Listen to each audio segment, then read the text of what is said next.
Hello students, ఈ రోజు మనం చెప్పుకోబోయే topic structure of graphite and properties. This is my channel chem with BSK.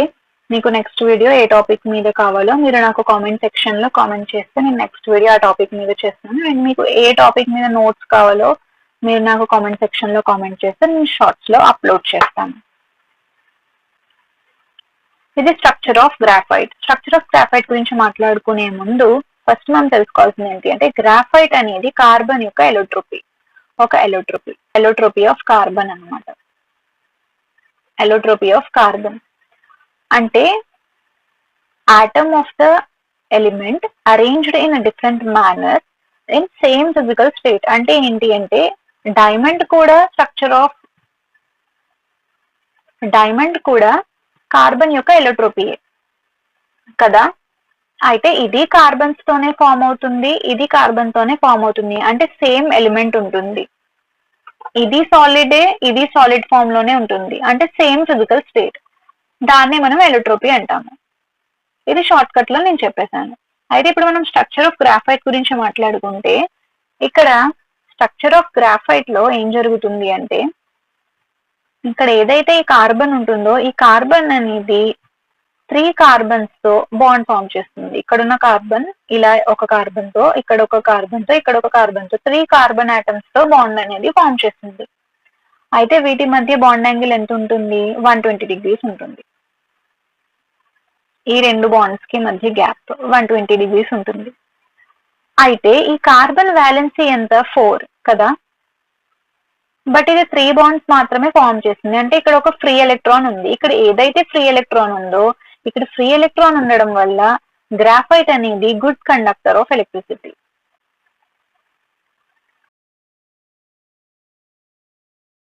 దీని గురించి మనం డీటెయిల్ గా మాట్లాడుకుందాం ఇప్పుడు. Graphite has 2-dimensional sheet like structure. అంటే ఏంటి? గ్రాఫైట్ అనేది చూడడానికి ఇప్పుడు మీకు 3D స్ట్రక్చర్ లా కనిపిస్తుంది. బట్ ఇది 3D కాదు, 2D స్ట్రక్చర్. అయితే ఇక్కడ ఒక లేయర్ లా ఉంది కదా, ఇదొక లేయర్ అండి. ఇదొక లేయర్, ఈ కింద ఉన్నది ఒక లేయర్. ఇలా లేయర్స్ అనేవి ఒకదానిపైన ఒకటి అలాగా చాలా లేయర్స్ ఉంటాయి, అలా కంటిన్యూగా ఉంటాయి. దాన్ని మనం గ్రాఫైట్ అంటాము. ఈ కార్బన్ కి వీటి మధ్య ఎటువంటి బాండ్స్ అనేవి ఉండవు. ఇది బాండ్ కాదండి, ఇది వీటి మధ్య మాత్రమే కోవలెంట్ బాండ్ అనేది ఉంటుంది ఈ రింగ్స్ లో.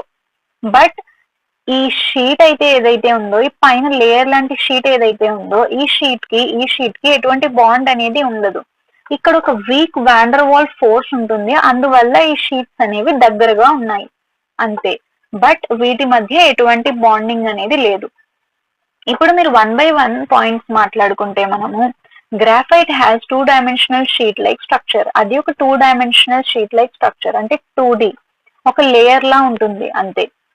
In this structure only 3 of the 4 valency electrons of each carbon is involved. అంటే ఏంటి? కార్బన్ వ్యాలెన్సీ 4 కదా. అయితే ఇది ఇక్కడ ఒక కార్బన్, ఇక్కడ ఒక కార్బన్, ఇక్కడ ఒక కార్బన్, 3 బాండ్స్ మాత్రమే ఫామ్ చేసింది. 4 వ్యాలెన్సీ ఉంటే ఇది 3 బాండ్స్ మాత్రమే ఫామ్ చేస్తుంది. ఇది సెకండ్ పాయింట్. థర్డ్ పాయింట్ ఏంటి అంటే, each carbon makes use sp2 hybrid orbitals. ఇది sp2 హైబ్రిడ్ ఆర్బిటాల్స్. అందువల్లే మనము ఈ బాండ్ కి 120 degrees డిస్టెన్స్ ఉంటుందని చెప్పుకున్నాం. Farming 3 covalent bonds with 3 other carbon atoms తో బాండ్ ఫామ్ చేసింది. అయితే గ్రాఫైట్ అనేది 2-dimensional sheet like స్ట్రక్చర్ అని చెప్పాను, అందువల్లే ఇది 2-dimensional స్ట్రక్చర్ అని అంటాం మనం. It may be regarded as consists of number of benzene rings fused together. Number of benzene rings, ఇవి ఇలాగా ఒక దాని దగ్గరికి ఒకటి ఇలా ఉన్నాయి కదండి, అందువల్లే మనము ఫ్యూజ్డ్ బెంజీన్ రింగ్స్ అన్నాం ఇక్కడ. Fifth point, the sheets are held together by weak van der Waals forces. నేను మీకు ఫస్టే చెప్పాను, ఈ షీట్ కి ఇక్కడ పైన ఉన్న షీట్ ఏదైతే ఉన్నాయో, ఆ షీట్ కి కింద ఉన్న షీట్స్ ఏవైతే ఉన్నాయో ఇలాగా ఈ షీట్ కి మధ్య ఎటువంటి కోవలెంట్ బాండ్ అనేది ఉండదు. వీక్ వాండర్ వాల్స్ ఫోర్స్ వీటి మధ్య ఉండడం వల్ల అది దగ్గరగా ఉంటాయి. అండ్ ఇక్కడ మనం ఇలా కార్బన్ ఉంటుందని చెప్పాను కదా, ఇలాగా ఒక స్ట్రక్చర్ లో ఇక్కడ ఒక కార్బన్ ఉంది, ఇక్కడ ఒక కార్బన్ ఉంది. ఈ కార్బన్ కి డిస్టెన్స్ ఎంత ఉంటుంది అంటే 1.42 ఆంగ్స్ట్రోమ్స్ ఉంటుంది. And distance between two layers, ఈ లేయర్స్ మధ్య వీక్ వాండర్ వాల్స్ ఫోర్స్ ఉందని చెప్పాను కదా, ఈ లేయర్ కి మధ్య ఉన్న డిస్టెన్స్ 3.40 ఆంగ్స్ట్రోమ్. ఓకే, 7th పాయింట్ గురించి మాట్లాడుకుంటే the fourth valency of each carbon is free and remains unsatisfied. This free electron move from one carbon atom to another carbon atom under the influence of applied potential. This permits the passage of electricity through graphite and makes graphite a good conductor of electricity. ఇక్కడ నేను ఏం చెప్పానండి, ఈ carbon ఏదైతే ఉందో ఈ carbon అనేది 3 carbon atoms తో బాండ్ ఫార్మ్ చేస్తుందని చెప్పాను కదా. ఇప్పుడు ఇక్కడ ఉన్న కార్బన్ ఎలా ఉంది, ఇక్కడ ఒక కార్బన్ తో ఇక్కడ ఒక కార్బన్ తో ఇక్కడ ఒక కార్బన్ తో బాండ్ ఫార్మ్ చేసింది. అయితే ఈ కార్బన్ దగ్గర ఇంకొక వ్యాలెన్సీ ఉంది కదా, 4 బాండ్స్ ఫార్మ్ చేసింది. ఇక్కడ ఇంకొక వ్యాలెన్సీ ఉంది, 4th బాండ్ ఫార్మ్ చేయగలదు ఇది. ఇక్కడ ఏదైతే ఫ్రీ ఎలక్ట్రాన్ ఉందో ఇది ఈ కార్బన్ నుంచి, ఇప్పుడు ఇక్కడ ఫ్రీ ఎలక్ట్రాన్ ఉందనుకోండి, ఇది ఇక్కడ నుంచి ఇక్కడికి, ఇక్కడ నుంచి ఈ కార్బన్ దగ్గరికి, ఈ కార్బన్ దగ్గర నుంచి ఈ కార్బన్ కి అలా అది మూవ్ అవుతూ ఉంటుంది. సో అది అలా మూవ్ అవుతూ ఉండడం వల్ల అక్కడ ఫ్రీ ఎలక్ట్రాన్ ఉండడం వల్ల అది మూవ్ అవుతుంది. సో అలా అది మూవ్ అవ్వడం వల్ల అది good conductor of electricity. The bonding between the layers involving van der Waals forces is weak. These layers can slide one over the other and this gives softness, greasiness and a lubricating character to graphite. అంటే ఏంటి అంటే ఇవి layers లా ఉంటాయి కదండి, ఇక్కడ ఒక layer ఉంటుంది, ఇక్కడ ఒక లేయర్ ఉంటుంది, దానిపైన ఇంకొక లేయర్ ఉంటుంది, ఇలా ఇవి లేయర్స్ గా ఉంటాయి. 6 నెంబర్డ్ రింగ్స్ లా ఉంటాయండి ఇవి. అయితే ఇక్కడ లేయర్స్ ఏవైతే ఉన్నాయో ఇవి 1 by 1 వీక్ వాండర్ వాల్స్ ఫోర్స్ లా ఉంటాయని చెప్పాను కదా. అయితే ఇలా ఉండడం వల్ల ఇవి లేయర్స్ లాగా, ఇప్పుడు మీరు ఫర్ ఎగ్జాంపుల్ పెన్సిల్ తో పేపర్ మీద రాస్తున్నప్పుడు ఒక లేయర్ లా మనం రాస్తాం, ఇలా రాసినప్పుడు ఒక లేయర్ లా ఉంటుంది. అలా దానికి లేయర్ లా ఉన్న క్యారెక్టర్ అనేది పెన్సిల్ లో కూడా గ్రాఫైట్ ఉంటుందండి. అయితే అలా మనం లేయర్ లా పెన్సిల్ తో రాసినప్పుడు అది లేయర్ లా ఉండిపోతుంది కదా, ఆ క్యారెక్టర్ అనేది దానికి ఈ వీక్ వాండర్ వాల్స్ ఫోర్స్ ఉండడం వల్ల లేయర్స్ లాగా అది ఒక దానిపైన ఒకటి వీక్ గా ఉండడం వల్ల మనం పెన్సిల్ తో రాసినప్పుడు ఈజీగా ఒక లేయర్ లాగా అది మన పేపర్ మీద పడుతుంది. సో దాంట్లో గ్రాఫైట్ అది ఉండడం వల్ల దాంట్లో ఒక సాఫ్ట్నెస్ అనేది ఉంటుంది అనమాట. అందుకే మనం గ్రాఫైట్ కి ప్రాపర్టీస్ లో సాఫ్ట్ అని చెప్తాము, అందుకే మనం దాన్ని ల్యూబ్రికెంట్ అంటాము. నెక్స్ట్ పాయింట్, మనం ప్రాపర్టీస్ కి వస్తే graphite crystals appear in the form of hexagonal plates which have a greasy feel. అంటే ఇవి హెక్సాగోనల్ షేప్ లో ఉంటాయి, ఇలాగా దీన్ని హెక్సాగోనల్ షేప్ అంటాము. హెక్సా అంటే 6 అని మీనింగ్. అయితే 6 కార్బన్స్ ఉంటాయి కదా ఇక్కడ, అందువల్ల అలా అంటాము. ఇలా ఇది హెక్సాగోనల్ ప్లేట్స్ లా ఉండడం వల్ల వీటిలో గ్రిజీ ఫీల్ అనేది ఉంటుంది.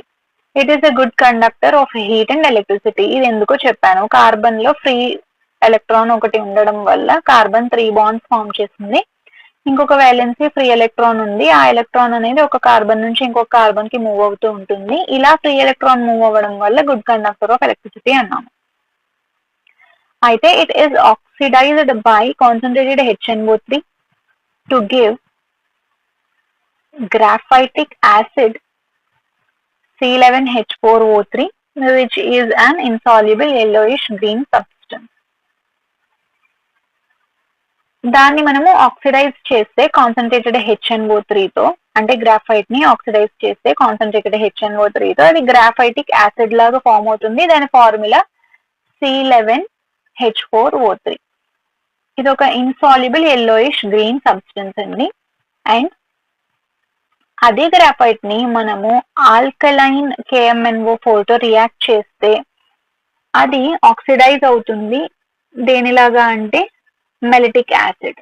అది మెలిటిక్ యాసిడ్ లా ఆక్సిడైజ్ అవుతుంది. దీని స్ట్రక్చర్ ఏంటి అంటే ఇది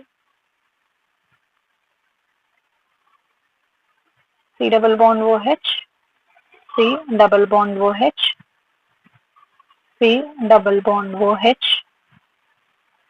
C double bond OH,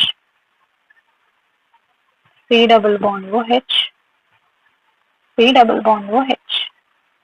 so ఇది మెలిటిక్ యాసిడ్ స్ట్రక్చర్.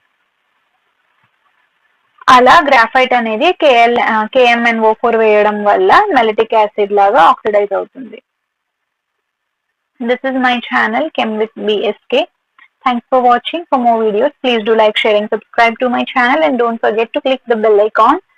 మీరు ఏ టాపిక్ మీద మీకు నోట్స్ కావాలో నెక్స్ట్ వీడియోలో మీరు నాకు ఆ టాపిక్ కామెంట్ సెక్షన్ లో కామెంట్ చేస్తే నేను మీకు ఆ టాపిక్ మీద నోట్స్ ప్రొవైడ్ చేస్తాను అండ్ వీడియో కూడా చేస్తాను. For more videos, please do like, share and subscribe to my channel and don't forget to click the bell icon. Bye bye friends. Have a nice day.